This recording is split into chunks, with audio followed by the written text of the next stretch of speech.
Headbangers of the world, it gives me a great pleasure to welcome one more time Max Cavalera to Hornstar Rocks. Max, back from Europe.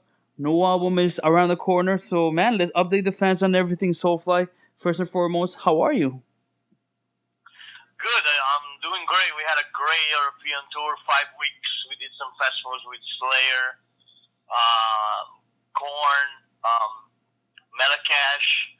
You know, it was killer to see all those guys. They're all friends of our Down. You know, we were hanging out with Phil and we're watching Slayer together. It was killer. And our tour was great, man. People loved the shows, and we got to play Bloodshed. It's actually the first song from the new record, Savages.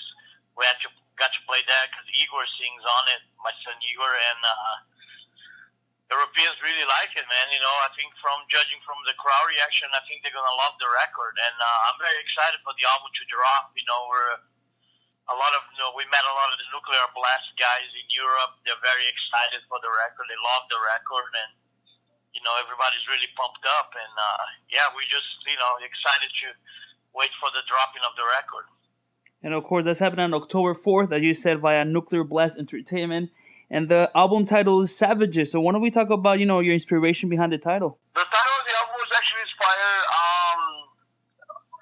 It's actually about I was watching this series on HBO called Vice, and it was really cool. And it's all filmed in dangerous places of the world, like Khyber Pass, Pakistan, Afghanistan, Bosnia, and I kept hearing the word savages being repeated in a couple of different episodes.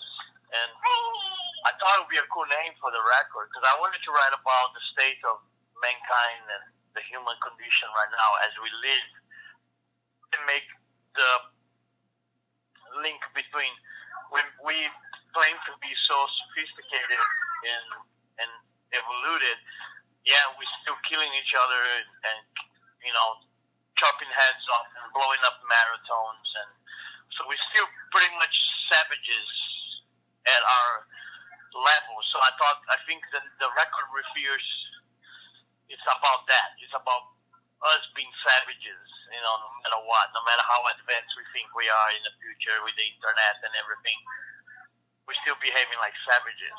So I think it's kind of a cool idea, I thought. And we had a really cool album cover by Paul Stockler. He drew this kind of crazy skull with like tribal markings on it, because I think the album brings back some of the groove tribal elements from Soulfly 1 that was missing on Enslaved. And I really like that kind of tribal groove, and I think this album has more of that. And so I'm very pumped, man. I mean, I think a lot of the lyrics connect to each other, like Cannibal Holocaust. Of course, there's the movie Cannibal Holocaust where I took the idea, but I love the word itself, Cannibal Holocaust. I think is very powerful. And then there's El Come Gente, which is me and Tony singing in Spanish and Portuguese, which is the kind of the continuation of we started with Plata o Plomo on Enslaved. This is, I would say, Plata o Plomo Part 2. And it's killer. It's 8 minutes long. It's got this awesome Led Zeppelin ending that Mark created on like acoustic flamenco guitar. And it's just awesome, man. I'm very excited for this record.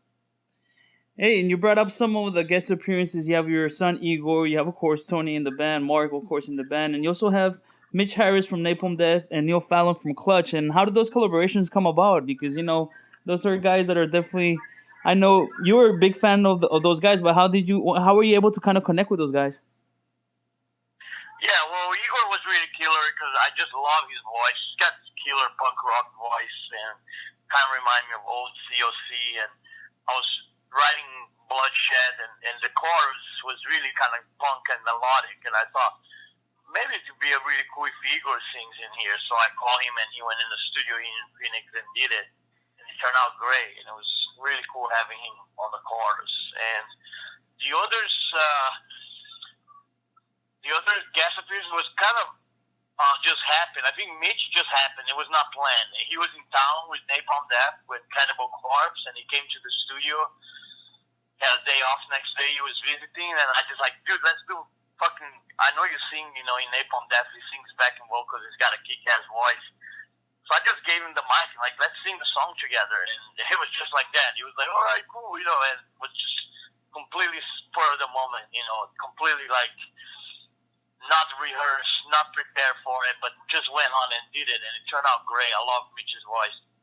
And then the other guest on it is new from Clutch. I'm a big fan of Clutch. I love Clutch.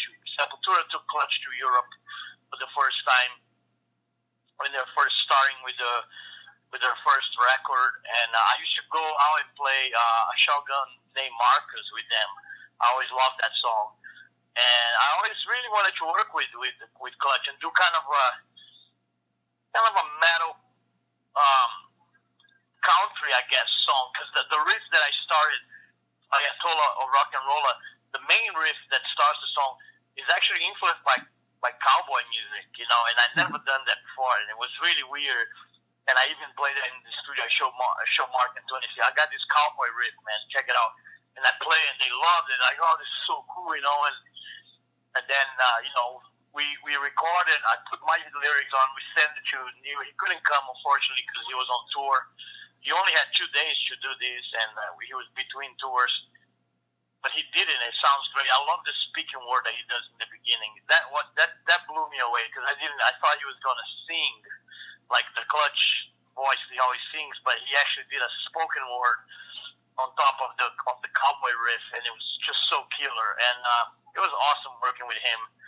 And then the other guest is Jamie from I Declare War. They're one of my favorite new bands.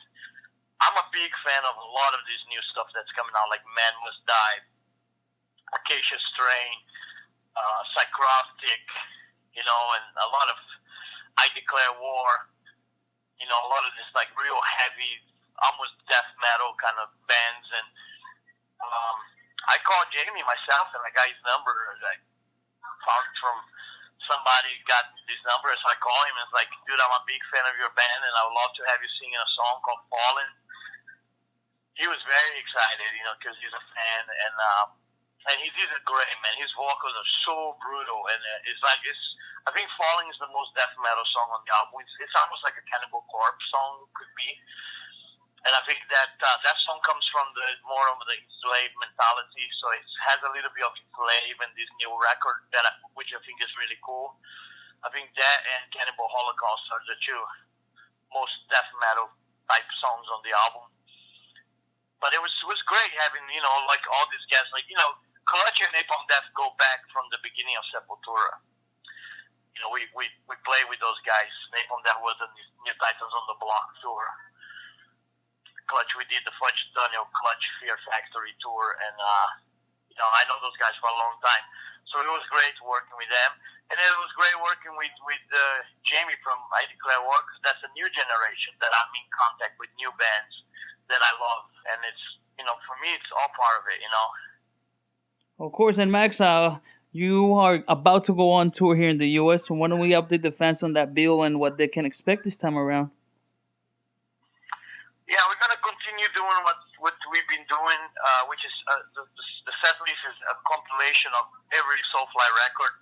We're playing everything from Dark Ages, Prophecy to Primitive, and we're playing Bloodshed, a new song, which is great. I think we're going to actually try to play 2 new songs. Hopefully we can play Masters of Savagery, which is the other song we have ready to play that we have already done sound check on it. It sounds great.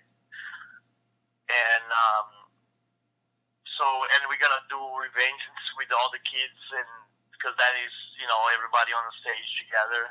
And it's going to be great, man. It's just continue the Zyon Cavalera tour, which is awesome, and it's kicking ass. A lot of people like it. Bloody Kong is getting better and better. Insight's getting better and better. Everybody is really down with the tour and excited. And, it's going to be great. I can't wait to be back on the road. Really sweet guy, so I figured he would taste really good.